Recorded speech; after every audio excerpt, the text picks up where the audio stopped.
இது டே 2 இன் காரைக்குடி. டே 1ஓட full long video வந்து நான் போஸ்ட் பண்ணிவிட்டு மறக்காமல் செக் பண்ணி பார்த்துக்கோங்க. ஸோ நான் காரைக்குடிக்கு போன ஒரு பெரிய ரீசன் வந்து அவங்களோட சாப்பாடு.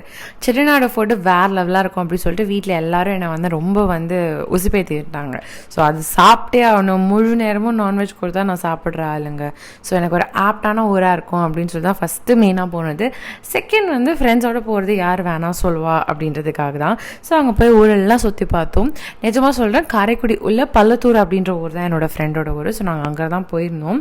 நிஜமாக எக்ஸ்பெக்டேஷன் வந்து காரைக்குடி எப்படி இருக்குமோ அதே மாதிரி படத்துலலாம் காமிச்ச மாதிரி அது ஒரு மாதிரி நம்ம மைண்டில் இருந்த மாதிரியே இருந்தாலும் ஒன்று லைட்டாக ஹாப்பி ஆகிடுச்சு. ஸோ அங்கேருந்து நேராக பொங்கல் வைக்கலாம் அப்படின்னு சொல்லிட்டு போகும்போது அங்கே பொங்கல் வைக்கிறதுக்கு தான் போகணும். ஆனால் கோயிலில் பிரசாதம் சாப்பிட்டு பொங்கல் வைக்கிற நேரத்துக்கு நல்லா தூங்கிட்டோம். பொங்கல்லாம் பொங்கி வந்ததுக்கப்புறம் தான் நாங்கள் பொங்கலே வந்து பார்த்தோம். ஸோ அதெல்லாம் தாண்டிட்டு அப்புறம் வீட்டுக்கு போய் நல்லா மூக்கு பிடிக்க மதியானம் சாப்பிட்டுட்டு மதியானம் வந்து அப்படியே ஃப்ளாட் ஆயாச்சு. சாயங்காலம் தேர் திருவிழாக்கு ரெடியாக இருந்ததுலாம் நெக்ஸ்ட் vlogல க்ளோஸ் பண்ணுறேன். பாய்.